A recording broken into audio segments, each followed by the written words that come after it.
Okay, so here we are again, looking down the barrel of a potential government shutdown. And, the first thing that always comes to mind is the financial hit for federal workers. Absolutely. Hundreds of thousands of people, their paychecks just stop. Hmm. But historically, there's been this backstop, the idea that, okay, it's painful now, but you will get paid back when it's over. Right, that automatic back pay. It's always been the one sort of guarantee that families could maybe hang on to. It kept things from completely falling apart for folks. Exactly. It was the crucial safety net, especially after the really long shutdown a few years back. People planned around it, banked on it. But that's why we're doing this deep dive today. Because our sources, well, they've turned up something pretty startling. A draft White House memo that seems to challenge that very idea. It's genuinely surprising. The memo essentially asks, are furloughed workers really automatically entitled to back pay? Or does Congress need to act again after the shutdown? So it sets up this, law versus interpretation battle, right? With massive stakes for potentially hundreds of thousands of federal employees just waiting to see if they get paid for the time they were forced off the job. That's the core question we're digging into. Yeah. Is the safety net as solid as everyone assumed? Let's break it down. Okay, let's start with the baseline. What's the actual law that supposedly guarantees this back pay, the one everyone points to? That's the Government Employee Fair Treatment Act of 2019, GEFTA for short. It came directly out of that really disruptive 2018-2019 shutdown experience. Right, I remember that. And what did GEFTA actually say? Because fair treatment sounds pretty unambiguous. Yeah. And the intention was clear. The law was written to cover all affected employees. So whether you were furloughed, sent home, or you were deemed accepted, meaning essential, and had to work without pay. Both groups were covered. Both groups. The law states, and this is the key part, each employee furloughed as a result of a covered lapse in appropriations shall be paid for the period of the lapse. Shall be paid. Okay, that sounds mandatory, not optional. It sounds like a direct order from Congress. Exactly. It seems very definitive. And, this wasn't just some obscure interpretation. The government's own HR agency, the Office of Personnel Management, OPM, Yeah. their guidance as recently as September backed this up. OPM basically said federal workers will get retroactive pay once the shutdown ends. Full stop. So you've got the law itself saying shall be paid, and you've got the official HR agency confirming it just weeks ago. That seems like a solid foundation. It did. That was the consensus, the accepted reality of how shutdowns work now. Okay, so where's the crack? Where does this White House memo find wiggle room in something that sounds so solid? What's the phrase they're latching onto? It comes down to just a few words that follow that shall be paid part. The full sentence includes a condition. Payment is, quote, subject to the enactment of Appropriations Acts ending the lapse. Subject to the enactment. Okay, yeah. In legal terms, subject to usually means something else has to happen first, right? It's conditional. Precisely. That's the interpretation they're running with. It's technical, but the implication is huge. So what's the argument? How does subject to undo the shall be paid? The argument is that the 2019 law doesn't create an automatic self-funding entitlement.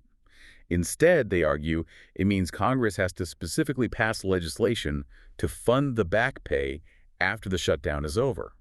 Wow. Okay, so the 2019 Act basically says you get paid back if Congress passes a separate bill later to actually give you the money. That's the interpretation being floated.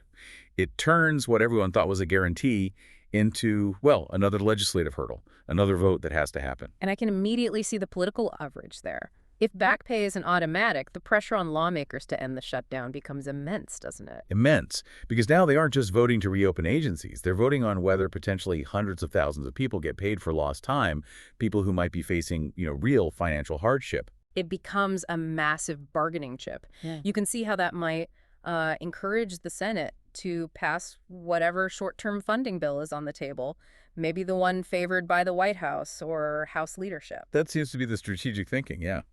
Use the uncertainty over back pay to push for a specific outcome on the continuing resolution, the CR, which, for our listeners, is just that temporary spending bill to avoid a full shutdown or end one. And this wasn't just a theory floated in a draft memo.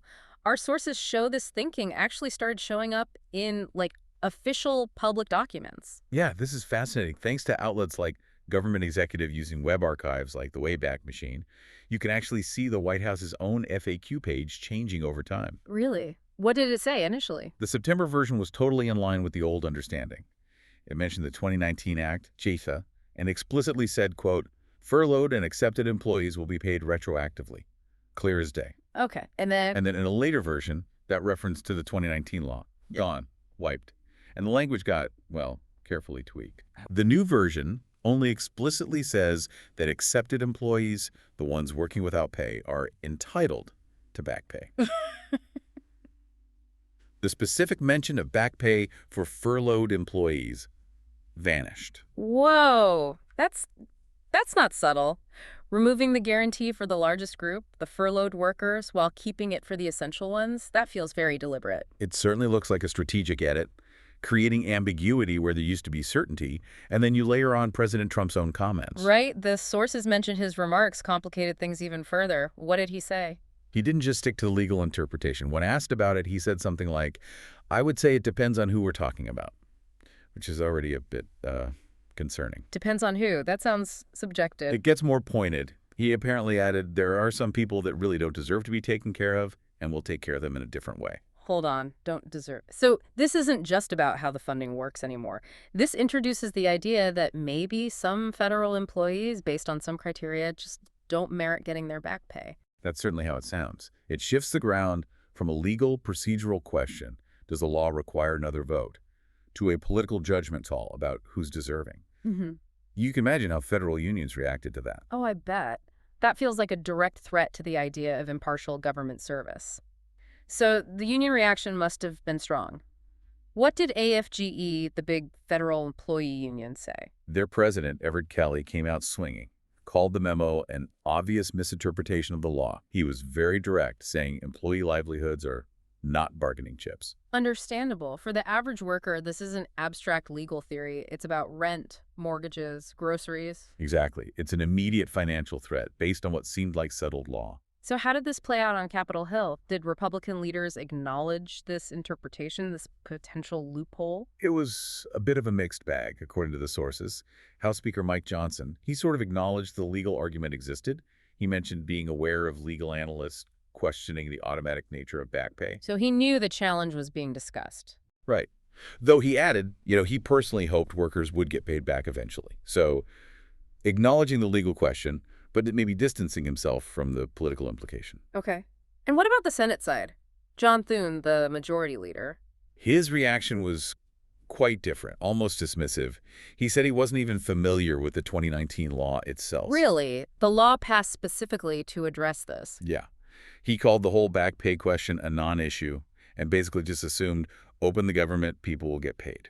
That's quite a disconnect, isn't it? The White House is potentially sharpening this very specific legal tool for leverage, and a key Senate leader seems unaware or unconcerned.